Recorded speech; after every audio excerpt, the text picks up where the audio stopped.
Well, Dariusz Kowalczyk is the Chief Investment Strategist at SJS Markets. He joins us now live from Hong Kong. Ray Barros is also, of course, with us, staying with us from our Singapore newsroom. Dariusz, let me start off with a quick question to you and taking a look at these financial reforms. Overall, you believe that this is positive essentially for stability, should increase some more confidence in the financial system over in the US. But there are still, of course, and there are already, in fact, questions over making the Fed responsible. I mean, what's your overall take on these changes?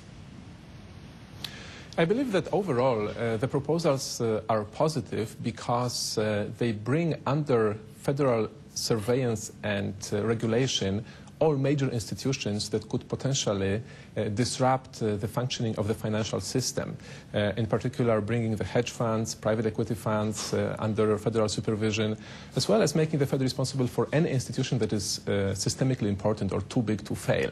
That means that investors will perceive the risk of financial instability as being lower, the system as a whole as being safer, and this should reduce risk premia in the markets, which I think outweighs the negative, such as making bank earnings outlook somewhat lower due to the excessive regulation. So on balance, positive for the equity markets, and I think also favorable for the US dollar. Oh, so this is positive for the US dollar. So essentially this is a dollar positive movement, Dariusz. I believe it is because investors will have more confidence that the fundamentals of the greenback are being protected, in particular that there is a much lower likelihood of a reoccurrence of a meltdown of the financial system. And therefore our forecast is that by the end of the year the greenback will be trading stronger at 136 to the euro and 103 to the yen. All right, okay, let me bring in Ray here. Ray, can you take a look at this, the greenback for us? Take a look at the chart. Tell us what you believe it says. All right, well, if we have a look at the dollar index, to me, we're forming a small sideways pattern. There's the low there. That's coming in at about 79, roughly. And we've got a high coming in around 90.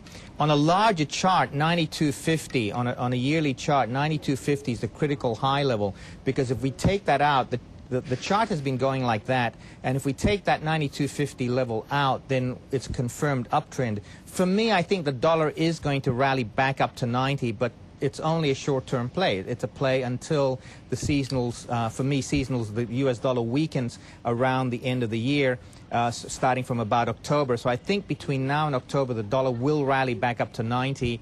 We need to watch the 92.50 level. If we can get above that, then my scenario changes.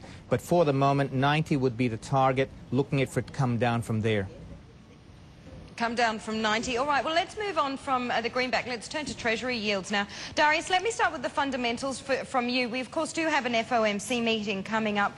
We had those inflation numbers out overnight. I'm interested, though, to see in terms of your research that these inflation numbers don't actually change your view. You are still expecting to see an interest rate hike from the Fed before the end of the year, in fact, December 09. Exactly. Inflation did come below market consensus and in fact below what I had anticipated, but it's only because of declines in prices of food, tobacco and utilities.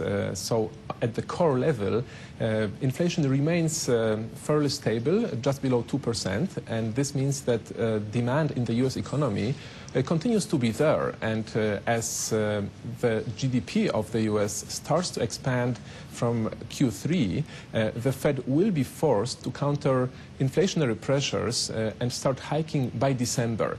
The markets right now are not sure whether they will move in December or January, but everybody is pretty much moving towards the consensus view that monetary tightening will be necessary, and I think that inflation by the end of the year, CPI headline, will be already running at 2.5%, threatening to move towards 3.5% by the end of next year, and the Fed will have to be somewhat preemptive and act already by the end of this year.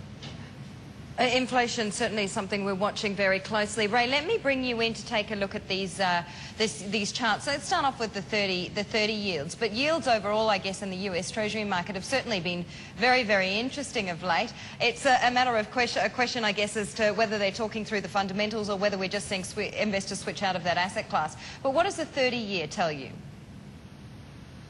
We had a very long sideways market going from 1972 to the to last year, to about 2007, we had this huge trend channel that had been going up.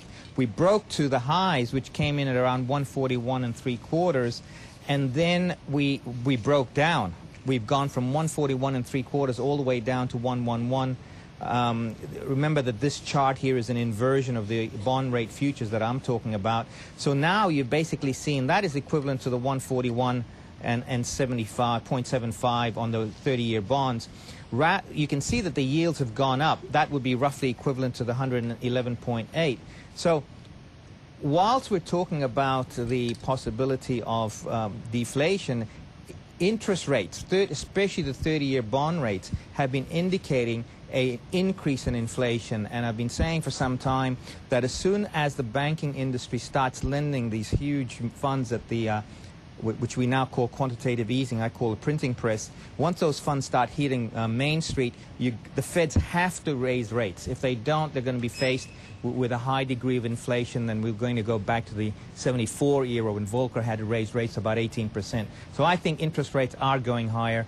Whether we're going to do it in December or January, I don't know. But right now, the charts are saying higher rates.